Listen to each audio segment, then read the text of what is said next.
Well, good evening, everybody, and welcome. Thanks for tuning in this evening for our online Bible study. Let's get into it. I welcome you. If you are new to this study or new to the church, my name is Dave St. Aubin. I'm the senior pastor here at Thoburn United Methodist Church, and it is a joy to be with you here this evening.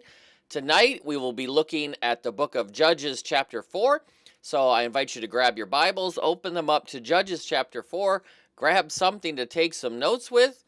Grab a beverage and grab a snack, and let's get into it.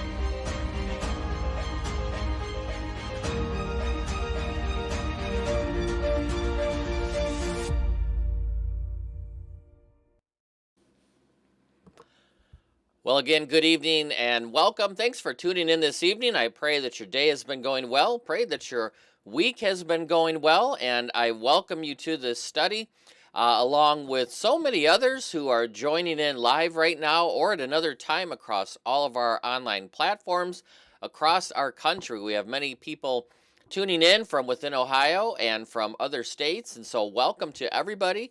And thanks for being a part of this study, whether it's your first time with us or since you've been with us since the very beginning. It is a blessing to be able to study God's Word together with you all and learn with one another. So tonight, again, we are in the book of Judges. We started on Monday, and now we are in chapter 4. And just to recap where we were at last evening, we looked at chapter 3 and the beginning of the apostasy of the Israelites, the beginning of them falling away from God, from turning to other idols to worship. And we looked at the first of three judges. We looked at Othniel, Ehud, and Shamgar, and we looked at the defeat of Cushan, the king of Aram. We looked at the Moabites, and we looked at the Philistines, respectively. Tonight, we're going to look at the third apostasy and the judge Deborah. Now, why the third and not the fourth? Well, the Philistines who were defeated by Shamgar that we saw at the end of chapter 3 didn't necessarily fit into an apostasy setting just yet. Remember, each one of these settings begins with that the Israelites did evil in the eyes of the Lord. So the first two that we saw, Othniel, Ehud, those were the first two apostasies, the first two judges. Now we see the third, and that is with the judge Deborah. Now, chapters 4 and 5 that we'll see tomorrow night, they are complementary chapters. They are complementary versions of the victory that God would give Israel over the Canaanites. This would be a major victory tonight that we're going to see for the Israelites. And so these two chapters, chapter 4 and 5, are two different witnesses that fall into one version of God's greatness and God's goodness. And so we'll see Deborah tonight, and then tomorrow in chapter 5, we'll see the song of Deborah, the poem of Deborah. So let's get into it here. Open up to Judges chapter 4. If you don't have a Bible with you, not a problem. We'll put all the verses up here on the screen. You can follow along. And let's begin with verses 1 through 3. And we're going to look at this victory over Jabin and Sisera. A very interesting account that we're going to see tonight. And again, this is going to lead to a very major victory for the Israelites over the Canaanites. So here's the third apostasy, and it begins the same way as the first two. Again, the Israelites did evil in the eyes of the Lord now that Ehud was dead. So if you remember the cycle, the Israelites fall away, God punishes them, they cry out for help, God raises up a judge. The first was Othniel. There's a victory for the Israelites. There's a time of peace. The judge dies. and then the cycle starts over. And then we saw the next judge being raised up after the Israelites cried out for help was Ehud, and they had a victory. And there was a time of peace, and then Ehud died. And now we are into the third cycle, the third apostasy. Ehud had died, and the cycle begins again. The Israelites did evil in the eyes of the Lord.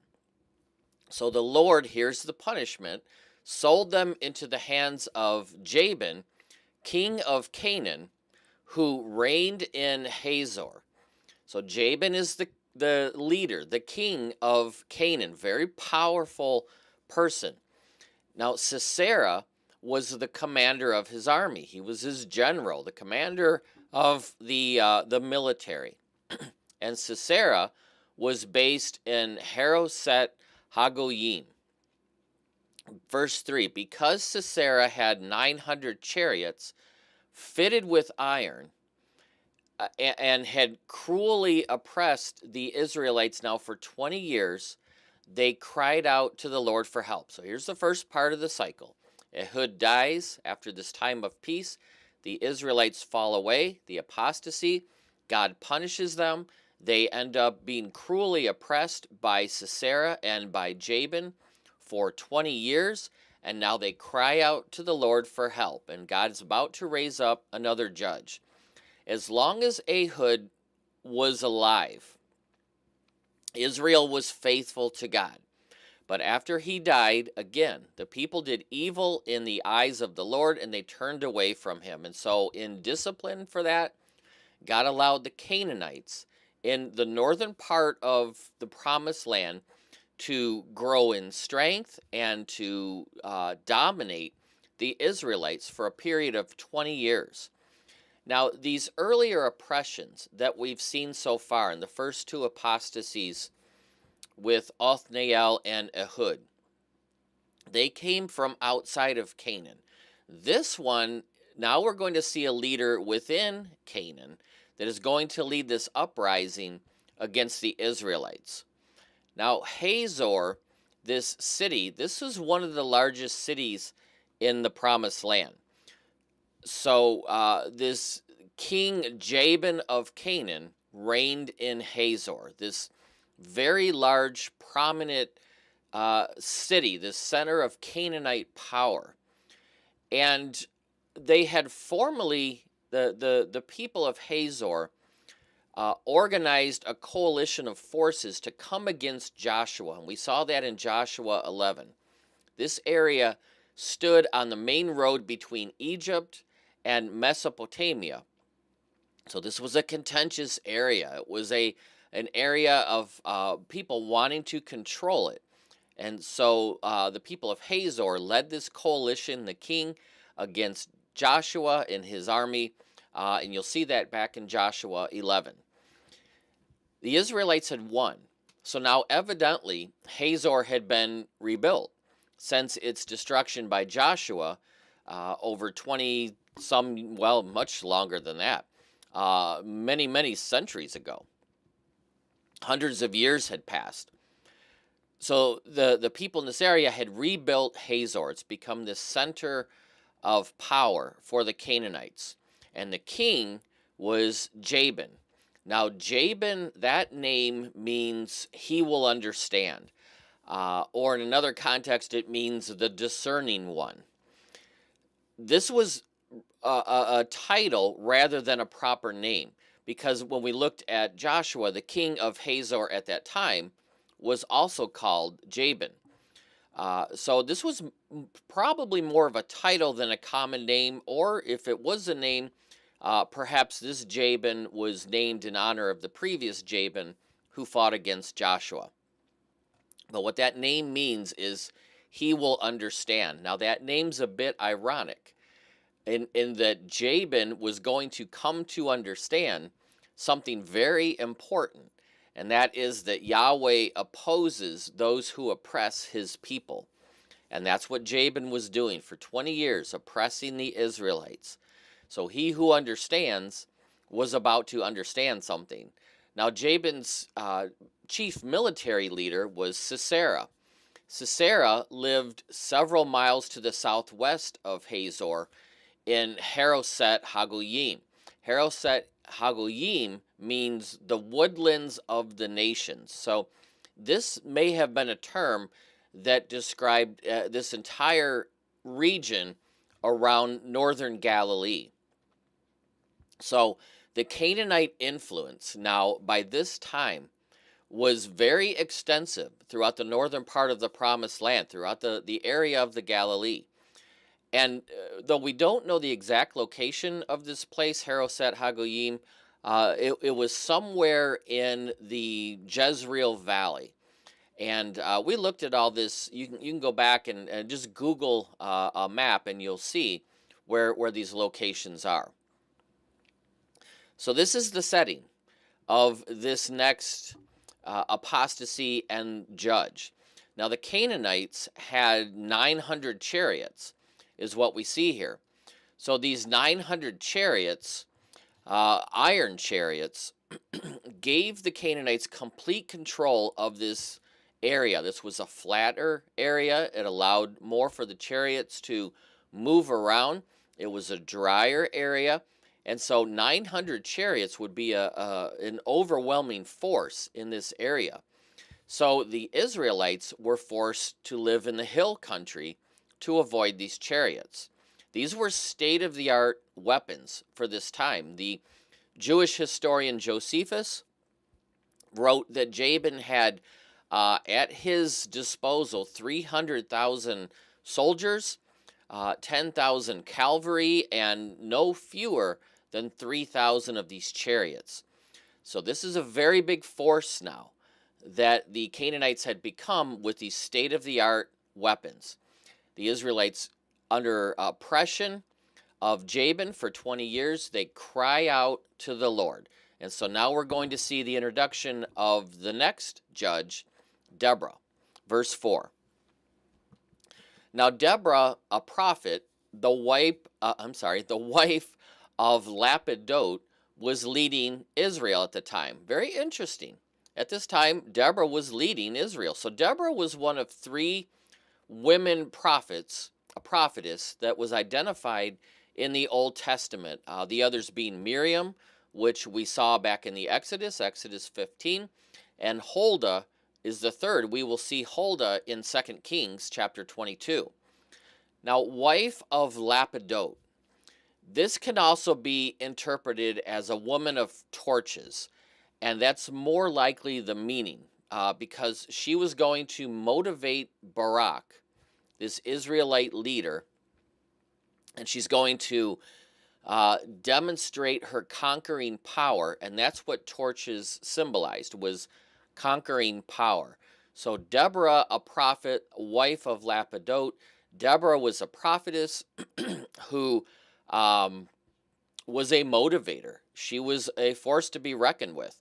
So verse 5, Deborah held court under the palm of Deborah between Ramah and Bethel in the hill country of Ephraim. And so again, going back to, these are areas that we've looked at extensively throughout Deuteronomy and Joshua. So the Israelites went up to her to have their disputes decided. So Deborah lived in the hill country of Ephraim. The name Deborah means bee, like a honey bee. And Deborah did what often typifies a bee. She stung the enemy. She also brought forth refreshment to her people, just as a bee brings forth honey that refreshes spirit and strength. And make note, write it down or jot this down. The name Deborah means bee, honeybee. This is a reference to honey. So let's jot that down. We'll come back to that. Now the palm tree of Deborah, this was another source of sweetness. And so contrast that with what we're going to see here in verse 11 in a little bit. The palm tree of Deborah, a source of sweetness, contrasts that with the oak tree of Zananim, which we're going to see in verse 11. So just, if you have your Bible, just draw a connecting line between this verse and verse 11. Now, the name Ramah, this palm of Deborah between Ramah and Bethel. Ramah is a blanket term. It's applied to any place that is situated on a hill. So there's many, many different Ramahs that are outlined in the geography of this area. Deborah's Ramah was in the hill country of Ephraim, near Bethel. So she sent for Barak, son of Abinoam, from Kadesh in Naphtali. So we see where this tribe, Naphtali, comes into play. So who was Barak? Well, Barak was a well-known military leader in Israel at this time. He lived in the far northern part of Israel, in Kadesh, in the tribal land of Naphtali. This was fairly close to Hazor, around the Sea of Galilee. So Barak's name means lightning, and that resembled his battle attack against the Canaanites. So Deborah comes to, she sends for Barak, and she says to him, the Lord, the God of Israel, this is continuing verse 6, the Lord God of Israel commands you to go. Take with you 10,000 men of Naphtali and Zebulun, these two tribes, lead them up to Mount Tabor. And I, Deborah, will lead Sisera, the commander of Jabin's army, with his chariots and his troops. I will lead them into your hands. God is promising here to give the Canaanites into Barak's hand. Go, take with you 10,000 soldiers, go up to Mount Tabor, and I, through Deborah, will lead Sisera into your hands. So as a judge and as a prophet, Deborah sends orders to Barak, assemble 10,000 soldiers on Mount Tabor, which is southwest of the Sea of Galilee. And God's command to Barak here is very clear. He has to go. He has to go and march with these soldiers and then wait at the mountain. And God would draw Sisera to advance against Barak, and God would deliver them into his hands. Then Barak was to move west, engage Sisera's forces at the Kishon River, which is north of the Carmel mountain range in the Jezreel Valley. Again, in this flat area where the chariots could move freely about. Now, at this time, the Canaanites had a large army, but so did Israel. They perhaps had a 10-to-1 advantage over the Canaanites at this particular battle. When we see Gideon, the judge Gideon, battle the Midianites next week, we're going to see that it's quite the inverse, that Gideon's army was outmatched. They were the minority. But here we see Barak. He receives this instruction through the judge, Deborah, from God. Go, take 10,000. You're going to fight against them. I, the Lord, through Deborah, will deliver Sisera to you into your hands. That's the message from Deborah to Barak. Barak replies, verse 8. Sorry about that. Barak says to her, if you go with me, then I will go. But if you don't go with me, then I won't go. So Barak here has a refusal to go without Deborah.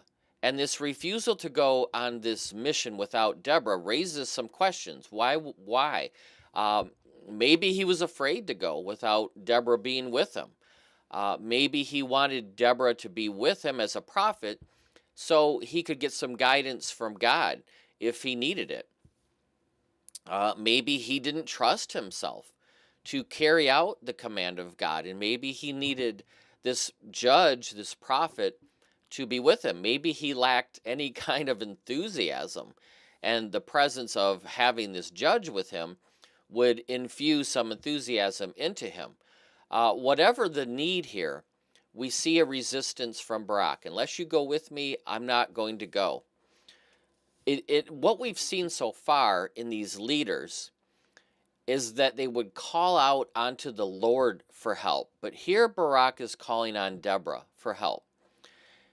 And instead of Yahweh providing the assurance of success, as was often the case, here we see Deborah providing that assurance of success. Verse 9, Deborah says, "Certainly I will go with you," right? If you go, Deborah, I'll go. If you don't, I won't. Barak, I will go with you.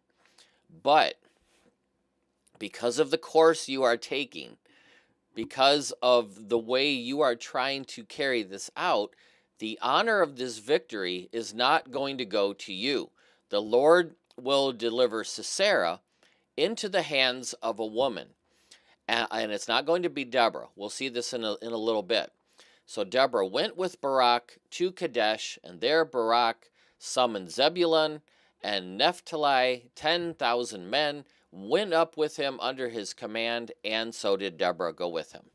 So whatever his motivation may have been, Barak put a condition on God's command. I will go if Deborah goes with me.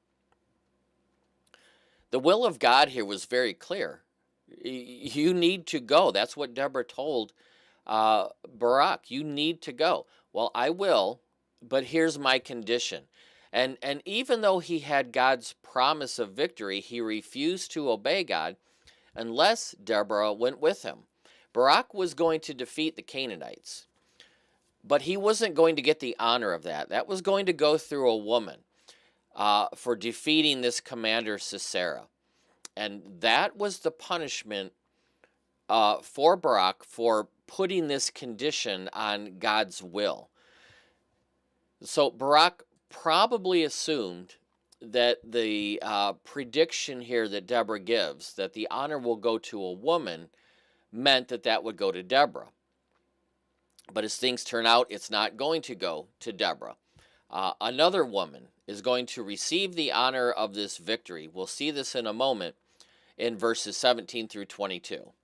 So even though Barak had faith, his faith was not as strong as it should have been. Now, Paul, when he wrote, well, we assume it was Paul, the writer of Hebrews, talking about faith in Hebrews 11, that's the faith hall of fame of the Bible.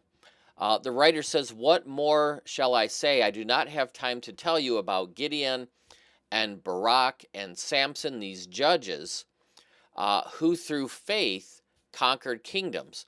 True, Barak was going to conquer kingdoms. True, he had faith, but not as much as he should have had. He put a condition on the will of God. He would still have victory, but the honor would not go to him. Verse 11. Now Heber the Kenite had left the other Kenites, the descendants of Hobab, who was Moses' brother-in-law, and he pitched his tent by the great tree in Zananim near Kadesh. Now this is where I asked you, draw the line between these two verses, the palm of Deborah and the great tree in Zananim. Now, why is this little section here? Well, the Kenites were descendants of Hobab. Hobab was Moses' brother-in-law. Most of the Kenites lived in Judah, in the southern part of Judah. Some of them, though, had moved to the north to continue their semi-nomadic lifestyle. And Heber's family, they were able to maintain good relationships with both the Israelites and the Canaanites. And we're going to see that in verse 17. Heber's name means ally, and it's a reflection of his alliance with the Canaanites. Now, he has good relationship with both the Israelites and the Canaanites, but his alliance leans towards the Canaanites. Now, Kenite means a smith, like a blacksmith. So Heber, the ally of the Kenites, verse 11, left the other descendants of Hobab, Moses' brother-in-law, and pitched his tent by the tree in Zananim near Kadesh. So he's applying his trade here whatever he was doing, whatever type of smith that he was. He's plying his trade under this tree. The great tree is what that oak of Zananim means. So oak trees were often the sites of pagan worship within the Canaanites. So had Haber set up here to worship a Baal in this area? If so, he's contrasting sharply with Deborah, who carried out her work of revealing the words of God under the palm tree. So you see the rub here between Deborah at the palm tree, speaking the words of God and commanding the words of God. Here in verse 11, Heber, the ally of the Canaanites, this smith, descendant from the family of Moses, this nomadic tribe that left their family in Judah and traveled up north, aligned with the Canaanites, possibly worshiping a god here. So here's a descendant of Moses' family, right? Moses, this great leader of Israel, who appears to have been fraternizing with the very people that Moses had commanded the Israelites to exterminate. It's a very interesting dynamic of what's taking place here. Verse 12, when they told Sisera that Barak, the son of Abinoam, had gone up to Mount Tabor, Sisera summoned from Haroshet Hagoyim to the Kishon River all of his men and all 900 of these chariots fitted with iron. When word reached Sisera that Barak was gathering troops at Mount Tabor from Zebulun and Naphtali, Sisera moved across the Jezreel Valley with his 900 iron chariots in tow to engage Barak in battle. Verse 14. Then Deborah said to Barak, "Go, this is the day the Lord has given Sisera into your hands. Has not the Lord gone ahead of you? Go, you're going to win, Barak. This is the day." So Barak went down from Mount Tabor, went down from the hill country that they were assembling at, with his 10,000 men following him. And at Barak's advance, the Lord routed Sisera and his 900 chariots and his army. And Sisera got down from his chariot and ran. He fled on foot. Barak's army comes against this army of Sisera. The army of Sisera is overwhelmed, 10,000 Israelites to 900 chariots. They are routed. They are destroyed. And so Sisera climbs off his chariot and retreats. He flees. He runs. It's with Deborah at his side that Barak was no longer afraid to engage in this battle with the enemy. And here it's really God who was routing Sisera, not Barak. Again, we see God here carrying out his will through another person. Even though Barak did not have complete faith, he did have faith and won this victory. So Sisera gets off his chariot. He runs on foot. Verse 16, Barak pursues the chariot and the army as far back to Haroshet Hagoyim. All of Sisera's troops fell by the sword. Not a man was left. They were all killed except Sisera. Barak not only defeated the Canaanites, he pursued those who were retreating, and they destroyed the entire Canaanite army. Remember, this was a large center of power for the Canaanites, and now by the hand of God, they have been eliminated. A huge victory. And how did this happen? How did they overcome 900 iron chariots? Well, in chapter 5 that we'll see tomorrow, evidently God sent some type of a storm, a rainstorm, that would have softened the soil of the valley, that would have caused the chariot wheels to get stuck in this muddy uh, land that was coming as a result of this storm. And we'll see that tomorrow in chapter 5, verses 4 and 5. But you see it here. Deborah's poem, when you, Lord, went out from Seir, when you marched from the land of Edom, the earth shook, the heavens poured, the clouds poured down water, and the mountains quaked before the Lord, and the chariot wheels ended up stuck. Now, this was not just a loss for the Canaanites. This would have been a double loss.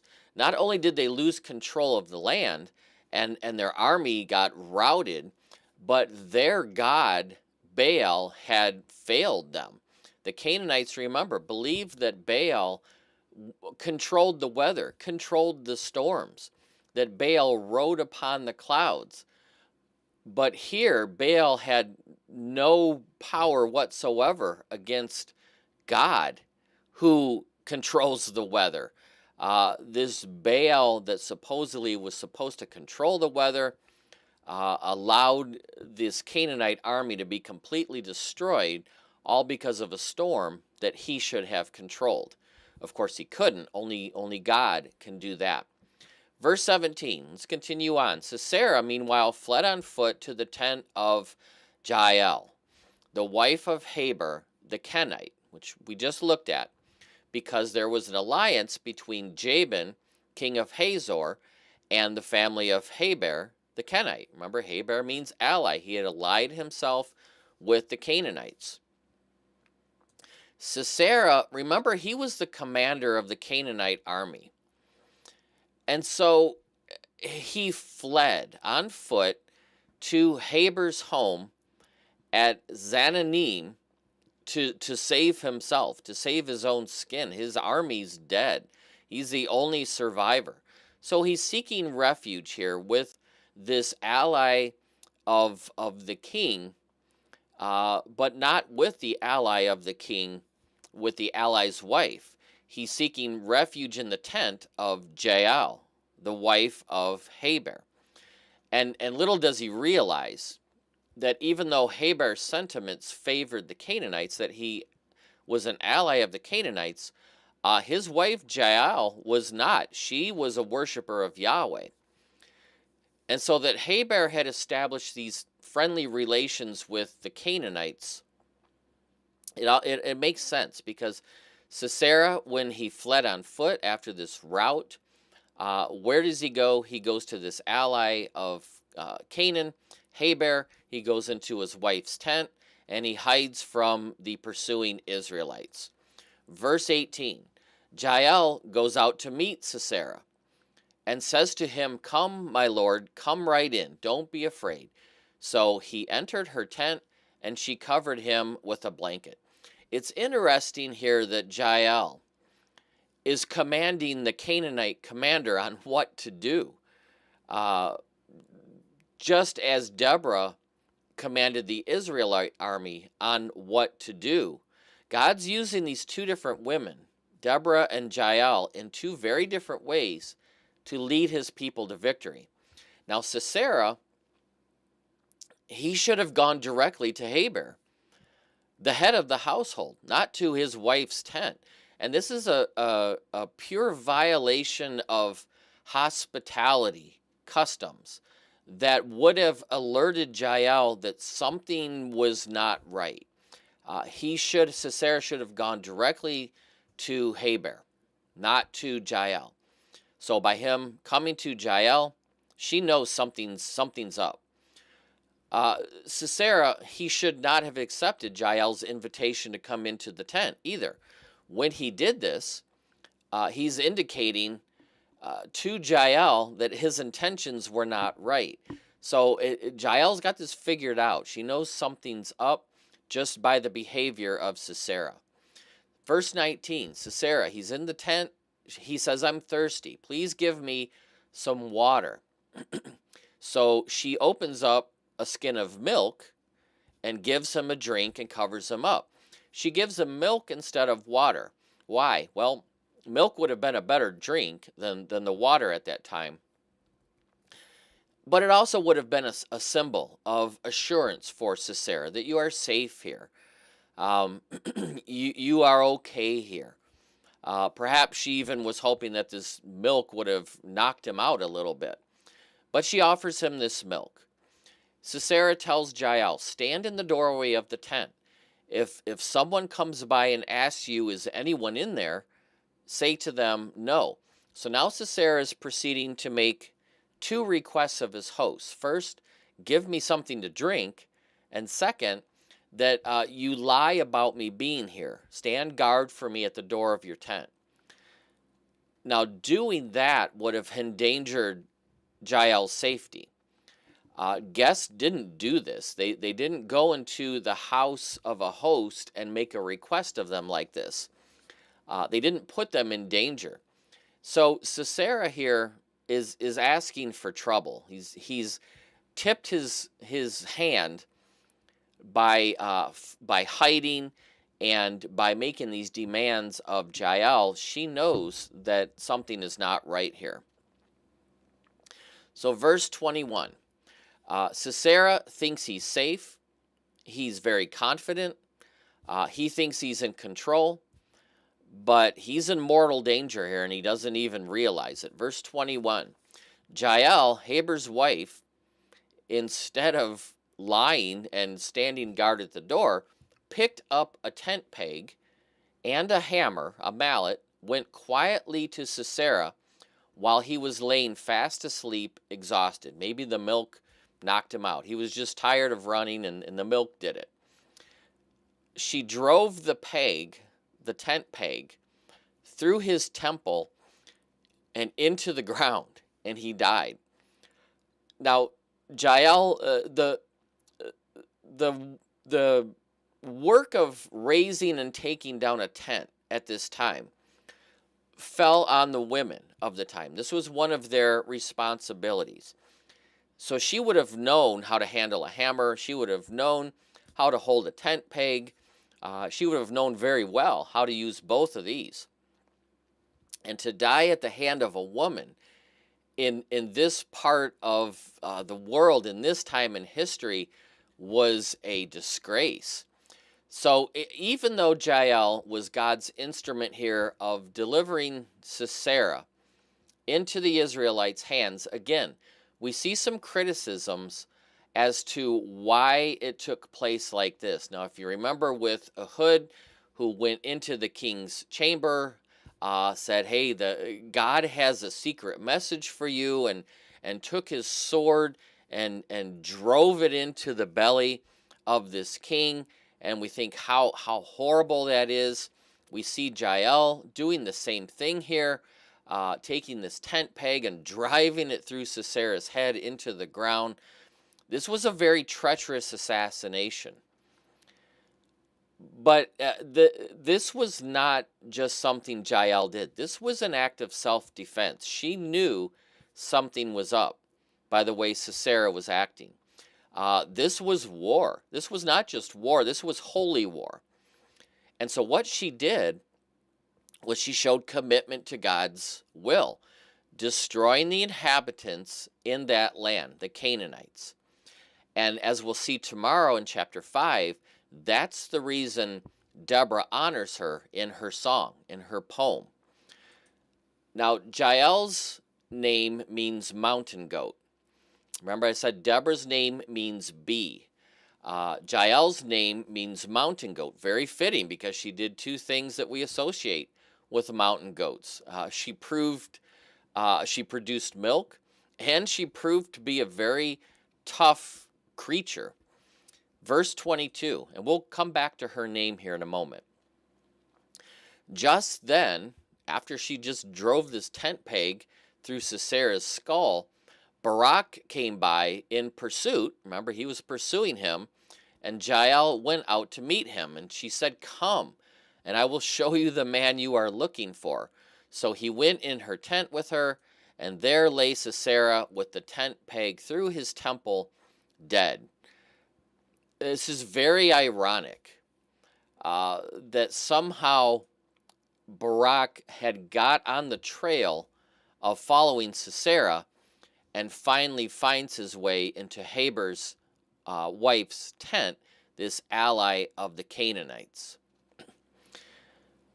The man who should have taken the initiative in attacking Israel's enemy long ago, Barak, got another order from a woman who had done the work for him of killing Sisera, that being Jael.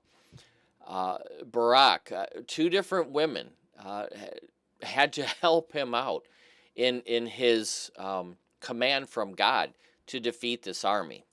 So verse 23, on that day, God subdued Jabin, the king of Canaan, before the Israelites, right? His commander of the military is dead. His army's been routed, and the hand of the Israelites pressed harder and harder against Jabin, king of Canaan, until they finally destroyed him. This victory over Sisera and this army, it broke the back of the Canaanite domination, broke their will, and the Israelites would continue from this point on to put pressure on the Canaanites until they finally destroyed Jabin and his kingdom. After this, the Canaanites never oppressed Israel's military again, at least as far as Scripture records. Their religion, their Baals, their gods, would continue to ensnare the Israelites, but militarily, they were done. This was a huge victory for the Israelites. Now this chapter 4, it teaches us, again, like we saw last night, God will use ordinary people, people who may even be afraid, with unusual equipment. God will use anybody if we desire to submit to his will. Jael only had a tent peg. She used what she had, and in the hands of God, it was all that she needed to do. Deborah, this judge, submitted to the will of God.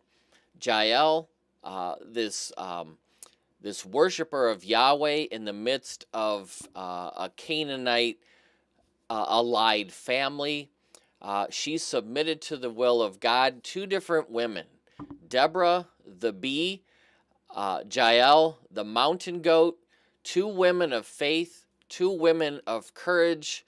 The bee produces honey. The goat produces milk. God had restored peace to the land of milk and honey, of Jael and Deborah. And that's what I wanted you to circle with these names, something that we sometimes overlook. This was a land of milk and honey, and here we have two representatives of that, Jael, the mountain goat, Deborah, the bee. So that is chapter 4. I hope that has been a help for you. Thank you for being here this evening. Tomorrow we will wrap up this week, and we will look at Judges chapter 5, and we're going to look at Deborah's song, this song of victory. A very unique chapter. It's poetry, and I think you'll enjoy going through it. So thank you for being here this evening. I pray that you have a wonderful evening. Stay safe, stay healthy, and I look forward to seeing you all again very soon. Until then, take care, and God bless. Bye-bye.